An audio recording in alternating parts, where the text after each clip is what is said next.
really wish you could hear your own handiwork on that You know guitar. what? You know what I told you is that I'd write the whole song if you could let me listen to it I somehow. can't figure out how to let you listen to it. You got to go back in and watch the show, man. I It's mean, come on, unacceptable. you don't ever go back in and watch the show and like see how you can get better and coach yourself on this. I don't understand. What makes you think I don't? You just said you don't, that you had to listen to it. Okay, well, you're right, I don't. And no, in fact, now that you've mentioned it, I don't think I've ever watched the show once I don't think before. you have. I don't think you have either. Guys, eliminating property taxes will cure every freaking problem that we have. Period. That's it. At least that's what we're going to talk about anyway. Chris Beshik, I'm a real estate broker associate here in Dripping Springs, Texas, just outside of Austin. That guy, Stephen Babcock, mortgage loan originator in Lago Vista, Texas, also just outside of Austin on the other side of the lake. It's funny. I'm like 10 miles from you, but it would take me an hour to get to your house. Crazy. Yeah, yeah. Yeah. Unless we put a bridge over the lake, it'd be real easy. Yeah. If you're, by the way, if you're, wanting to buy a house in the Lago Vista area, make sure you find an agent that understands exactly where Lago Vista is, because it's amazing, but it's a little tough to get to. Just saying.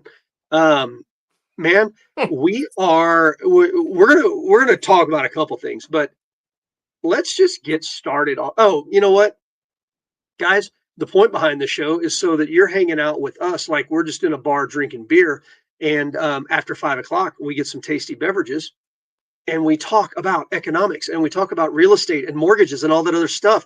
And my man here, the last 2 weeks, has not had a tasty beverage. So what do you got today? Oh, Stella Artois. Stellar Uh, Stella. yeah, dude. I didn't have time. I'm drinking water. It's all right. That's okay. I let you down last couple weeks at least, so that's just fine. No, it's I'll, all I'll good. drink for both of us. Cheers. Yeah, drink enough for both of us. You got tall boys. Hammer out No a couple problem. of I got this. I got this. They're skinny tall boys. So I don't really know what that is. Like the skinny shorts, just not really. Yeah, I don't know. Yeah, I don't know. Mm, mm. But yeah, so let's jump into this because um let's just jump into it. I'm not even going to talk about it. Let's go. I just want to go to Let's my go. I screen. see so many problems with this and so many benefits at the same time that I thought it was a perfect article to talk about.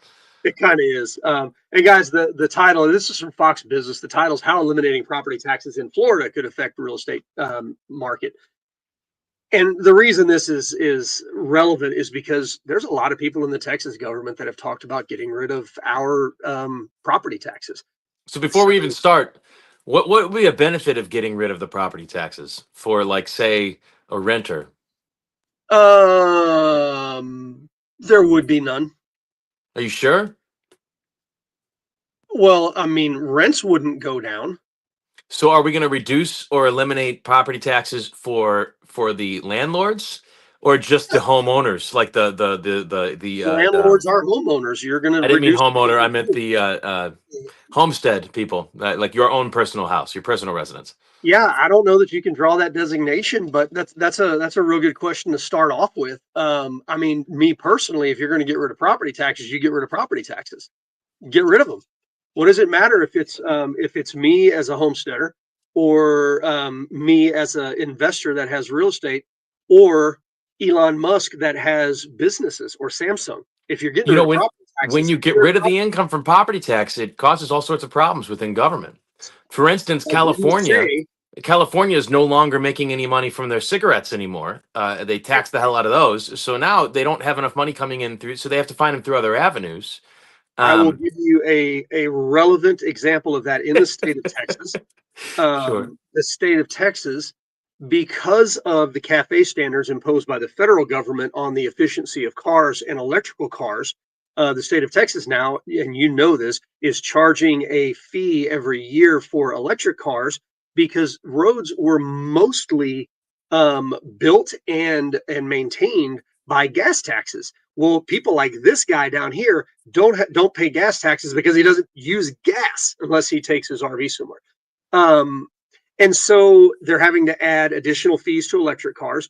And now, because gas cars are so much more efficient, there's a huge shortfall. So TxDOT can't maintain the roads because there's not enough gas tax. It's that same type of thing, right? With the housing market. But we're not talking about how are you going to replace lost revenue. We're going to talk about how it could affect the real estate market. Well, for us, it would be $1,000 extra every month that we get to spend. Bingo. Housing market will slowly but surely get better as interest rates come down. What does that have to do with this? Florida Governor Ron DeSantis hinted on social media that he would support abolishing such taxes throughout the Sunshine State, but that it would require a constitutional amendment. Joel Berner, senior economist at Realtor.com, said that it could benefit Florida's market in the short term by helping resolve the buildup of inventory. How do you read that? What does that mean? In order for me to stay apolitical, I'm not sure I can give you a solid answer. Well, I'm just saying resolving the buildup of inventory, that means that getting rid of property taxes is going to make housing way more affordable for buyers. So you're going to have more buyers in the market. You're going to get rid of inventory. So I mean, I anyway, don't that's all I was necessarily looking for. disagree with that. Wait, you need to go back up because the most important part of this article, I think, was the tweet itself. Oh, sorry. I will read the tweet from Ron DeSantis. Property taxes are local, not state. So we'd need to do a constitutional amendment, require 60% of voters to eliminate them. And I think that's something similar in Texas, which he would support, or even reform or lower them. We should put the boldest amendment on the ballot that has the chance of getting that. Now I've got to go to Twitter because you want me to read this tweet. No, all I really wanted you to do was read that first sentence of that tweet, which was that sorry. Property taxes. It's okay. Property taxes are local, Good not point. state. Yep. So the first question I have is, what are the local governments going to do when they lose all this money? And what were they paying for in the first place? I'm not joking, because now they're going to have to find it some other place. What were they paying for? I agree. And so that's a good point. What do property taxes pay for? Well, they pay for your roads. They pay for your emergency services. They pay for, schools. And furthermore, I know that this is to the benefit of the homeowner, but anytime any politician comes in and says, we're going to make a mass change for the greater good, I get really nervous, right? Because their greater good might not be my greater good and vice versa. And so, hey, man, if he's going to do it right, and it sounds like he will, obviously, he's going to get the voters to vote for it, which he supports. Great, cool, fine. Anytime you need to blanket rule everyone. This is why I love 50 states, right? You don't like it here, go to another state. You don't have to go that far. Yeah. Right? It's I love that we have 50 states. Nowhere else in the world does it like this. Right. But okay. Keep going. Okay. Easing the burden of property taxes. I hate this site. Could alleviate some of the strain on homeowners who've been grappling with high housing costs, including skyrocketing insurance rates, and encourage more people to move, according to Mr. Berner. By the way, remind me about insurance rates later. I've got something I want to talk about and get off my chest. Berner said that now there are a higher number of unsold homes and homes taking longer to sell compared to years past due to affordability concerns. People who were locked into low mortgage rates for several years are finally looking to move, but the demand isn't there. Isn't where it was compared to a few years ago when the state had a hot housing market. Getting rid of property taxes would essentially increase everybody's home budget a little bit. I mean, a little bit. There's a lot of people what's Florida compared Yeah. to Texas? Here, it's Right. huge. I was about to say, I know a lot of people who it would free up $1,000 a month for their Right, budget. but I don't know what Florida's. Yeah, what are Florida's taxes? I don't know. You'd have to do a little research topic on that. Maybe we can report, unless somebody else can do that research topic for us. But getting rid of property taxes would essentially increase everybody's home budget, and allow people to buy a first home or buy a move-up home or buy their dream home that they maybe couldn't afford because of the property tax. However, this would effectively raise buyers' budgets and cause a little bit of a demand surge, driving prices up in the short term. In the short term? Well, yeah, because everyone would run out and say, at least here, they'd say my home's 40% off per month. Let's go. Yep. Dude. But they jump in like crazy. But look, we've been talking about this. Do we really think that it would only be in the short term that those values would go up? I think we have a better idea already in the works that I read about last week, but I'll talk about it when we're finished with this. Okay. This move could also, what just happened, also negatively impact communities in the long run if locally levied property taxes are replaced with an increased state level sales tax. There will be less local control for cities and school districts to raise their own tax revenue in a way that meets specific needs. Okay.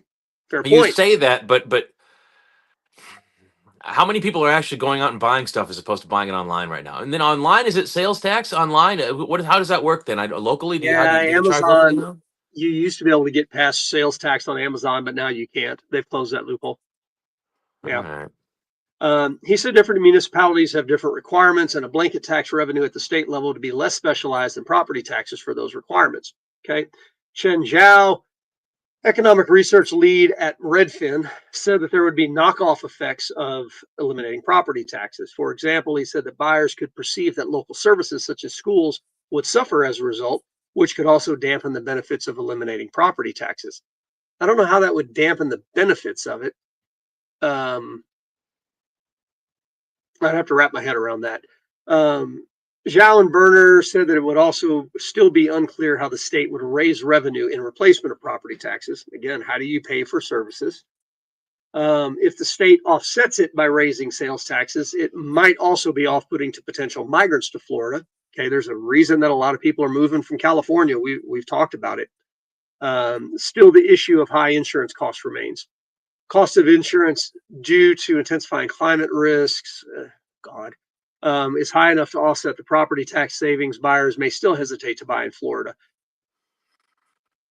I don't know why insurance entered the conversation there, because if insurance stayed the same or even went up, it would still be cheaper if you got rid of property taxes, or Well, it'd be the here, but same. not necessarily there. Right? We Well, got to look at the I mean, cost. there, if you kept property taxes as they are, that's it's mutually exclusive from insurance. Insurance is going to do what insurance does. It doesn't When have you've anything. spoken to people that move here and they're paying $200 a month in insurance, and then you tell them it's going to be 1,000 a month, and they lose their s, and so Well, if it's $200 a month in Florida, and my rates just went up insurance wise by like $900, you know what I'm saying? Like, it, yeah, I guess I my can point understand is that. insurance rates are going up across the board in every state. That was more of my point. That anyway, maybe it's more in Florida because I of know they're hurricanes. going up, but I see it as inflation increasing and not insurance going up. That's actually how I see house prices going up as well. I think a home's price, average wise, right, it does a much better job of showing you what inflation is doing at the moment, than everything else does, right, or than the actual inflation number.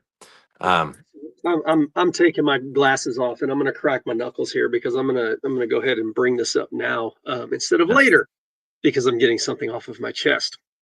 I have an amazing insurance rep, and she works her butt off for me. We changed our home insurance last year because, like everybody else, we are fighting against escalating prices. Evidently, the thing that's changing prices in Dripping Springs is we are now a wildfire risk. I have a 100% masonry home. I have a metal roof, and my insurance rates have gone up 3x over the last 4 years because of wildfire risk. Kiss my butt. And so we have been shopping insurance carriers. So the new insurance carrier sends out an inspector. Okay, that's fine. You want to come see that my house is made of, non-flammable materials and that type of thing. Um, they come out and they take pictures and they leave, and I'm cool. Until about 2 weeks after the guy leaves, I get a call from my insurance agent, and she goes, um, "You have to put railings on your decks." Wait, what? I made very specific choices because we don't have children, and I don't want railings on my decks because I want to see off of my decks because I've got a view on top of my hill.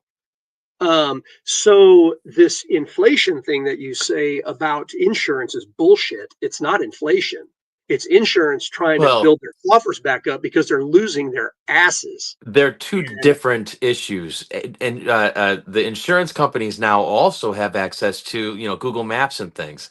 And yep, if they see a trampoline in your backyard you didn't tell them about, they will call you out on it. But I don't think I can relate that to inflation. That's just an insurance company being scrupulous, and that's what yours was doing. Well, you need a railing, otherwise we're gonna have to penalize you here. That's Right. called being a douchebag. That doesn't have anything to do with inflation.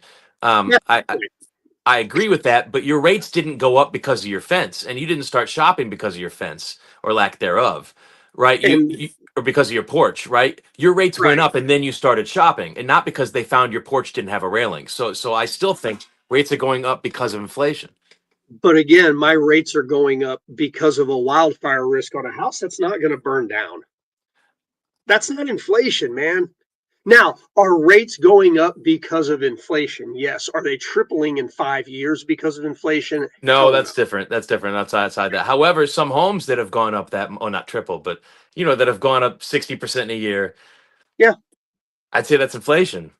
Also, by the way, guys, if you have a home in, especially in the Hutto and Taylor and Elgin and Manor areas, um, get ready because if it hasn't gone up yet, your rates are going to go way the hell up because of hail damage and hail damage risks.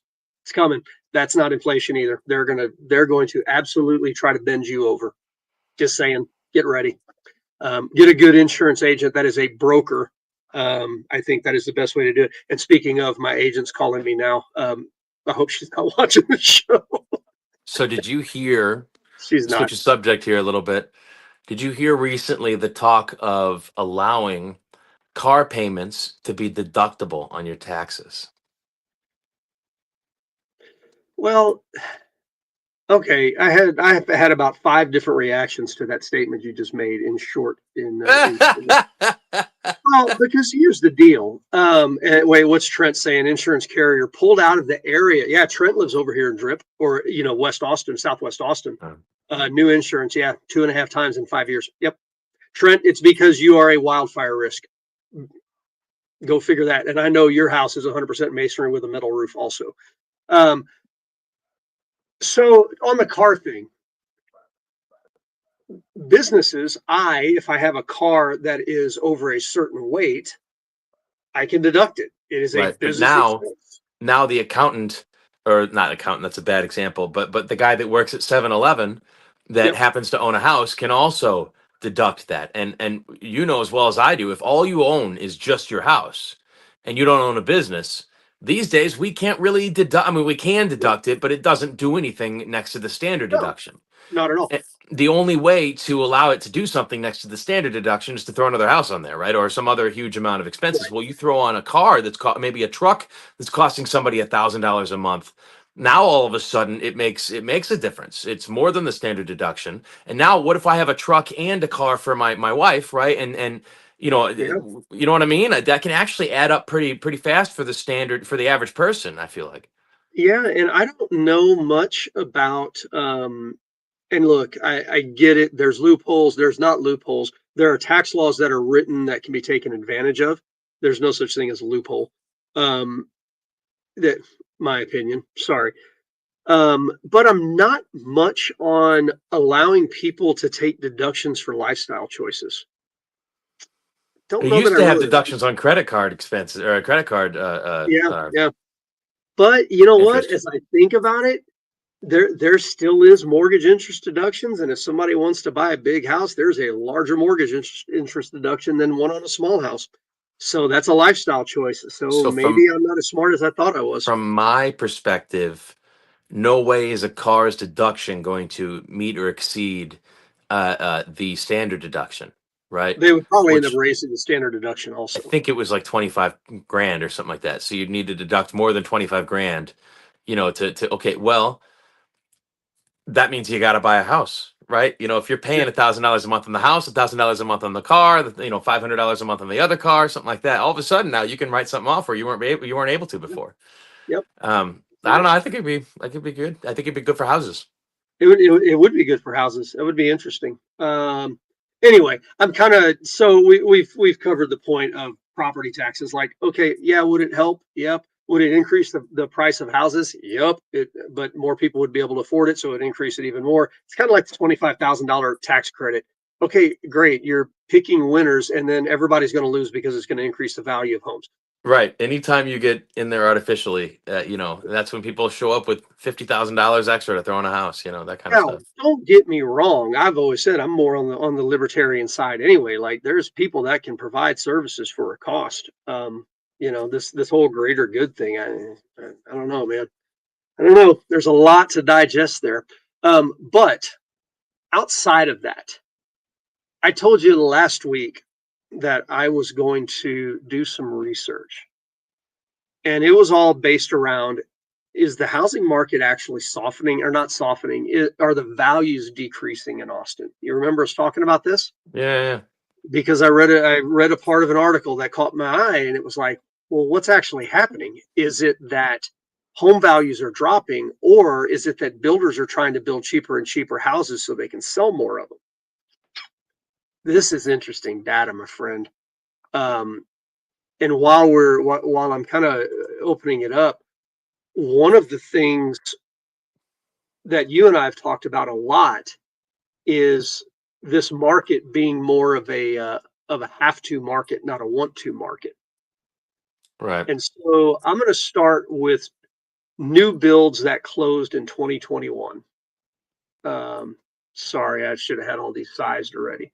So these are new builds closed in 2021. Median close price 453, average close price 608. Okay, they're not equal because of math, but we'll kind of see this fluctuate. So 2022, median is 529, average is 598. Okay, we see a definite uptrend, correct? Because 2022 COVID market, great. Well, yeah. Okay. Yes. 698. 2023, yep, 2023, all the way down from 529 and 698 to 495 and 672. All right, so we're down about $25,000. Okay, 2024, and I didn't do the averages on these or the percentages. Down 465 and 578. Another, what is that? Another $30,000, roughly 20 to 30,000. And then year to date, 2025. Oh, damn, sorry. Excuse me. 433 and 641. So continuing to go way down. So median, and this is what I kind of went to. When we started, median was 453 year to date, which isn't a good data set, but it's 20,000 over the median when we started. Last year, barely over where we started in 2021 for the median. So we've seen a lot of drop in value in new homes. Now, I do need to make one distinction. This is not the entire MLS. There were too many data. There's too much data in there for ABOR's program to digest. So I went to downtown Austin and I did a 45-minute commute to downtown Austin. So that's what we're dealing with. So 45 minutes out from downtown on a Monday morning at 8:30. Okay. Yeah, that's better. There's not many new builds there. A lot of the new builds don't get recorded sometimes too. Yeah, exactly. So now here is resale 2021. Okay, 487 median. I'm trying to get rid of these stupid things. And 552. Okay. 2022 up to 567 and 682. 487 to 567. $80,000 bump. Okay, 2023 528. Okay, down a little bit, 674. We were at 567, down to 528. 2022 was our peak. More than a little bit. Watch. 518 last year from 528. That flattened. Average went from 674. Average actually went up to 680. So you think we're getting out of this then, is what you're telling me? Year to date, down to 485. Average at 649. But the decrease in resale is not the same thing that we're seeing in new builds. New builds are forcing, in my opinion, those averages down more than they would, and medians. And so what we constantly see in the headlines is median values down, average values down, median values, average values. And I think the resale home people, and we've seen this, right? They're not adjusting their prices as much as the new home is. New home builders are trying. I mean, but if it goes back to a have to market and not a want to market, what do new home builders have to do? Well, they'd have to compete, but right now they have no problem with that. I mean, they've been cutting costs like crazy. They don't have to compete. They have to sell their damn houses. Well, they don't have the luxury of saying, I've got a 3.5% interest rate. If it doesn't sell this month or next month, I'm fine. Builders have higher interest rates, and they've got all these houses they've got to build. They've got investors. They've got to build these houses. It's not like they can say, you know what, we're going to take a year off. We're going to wait for the market to go back to normal. They've got to sell them. I'm in a deal right now. I was just on the phone with the buyers or the listing agent on it, and they had somebody who was going to buy their house and went into a new home builder in the same community and said, "Hey, we're going to buy this other house for this amount," just because it was so much cheaper than the new builds. And the home builder was like, "We'll sell you this brand new one for that amount, and then we'll give you, tens of $1,000s of incentives if you buy our house instead." They have to sell them. So I think somebody with a better math mind is going to have to dive into it for me. But I think a lot of what we're seeing in the overall value reductions is new home driven. They're racing to the bottom, man. Well, they've been the primary factor of sales recently. They have. Yeah. Interesting. Yes, they have. I mean, somebody that's smarter at math can shoot a hole in it, but man, I can figure out the percentages, but I think it's. There'd be one way to test that. You go to a hot market that's already built, that doesn't have any more areas out there, like a Chicago or something. That, you know what I mean? Where you're getting used houses. Well, but again, it's the market dynamics, right? And Chicago, people are still leaving. Illinois is not really adding people. That was the other thing I saw, and I think, did I send it to you? Oh yeah, I did. There was a lot of debt on that list. There was. Where are you, man? Shoot, I'm sorry. There you are. Here it is. I'll pop this over here and bring it up again, because this is the Metro's net domestic migration. Are you going to let me? No, you're not, you bastard. Anyway, net domestic migration shift across the 50 largest metros. And I'll read it and let you know. Number one on the list is DFW. Austin is still in the top 10. I think it's number 9. I think I counted earlier. There's San Antonio on there too, man. Oh, yeah. And San Antonio is higher. San Antonio looks like it's number 6. Yeah. And so how are you if you're still adding people, if you're still adding jobs, this goes back to me, this housing bubble thing. I don't know. Not when you still got net inflow of people. So I think we've been in a recession for 2.5 years. And by the way, Chicago's number 46, and they have lost. They have had net negative since 2018 at least. That's as far back as this goes. Net negative. They have lost people, and we're not talking losing people. We're talking 83,000, 74,000, 15,000, 99,000, 116,000. Last year was 45,000. They're hemorrhaging people in Chicago. I don't know what it means. I don't know what it means, but I know that, people are still moving to Austin, despite the YouTube videos. Everybody's fleeing Austin. Well, got to get the clicks, right? Yeah, it's very interesting to me. You got to get the clicks, man. I don't know. What Very does it all interesting. mean, Steve? What does it all mean? It almost feels like to me like you and I have known there's been a recession for 2.5 years, but the rest of the population is coming to terms with it now. And I don't think the numbers will change once they do. And I wouldn't have said that years ago because I think it's all psychological, right? But Yeah, at the end of the day, man,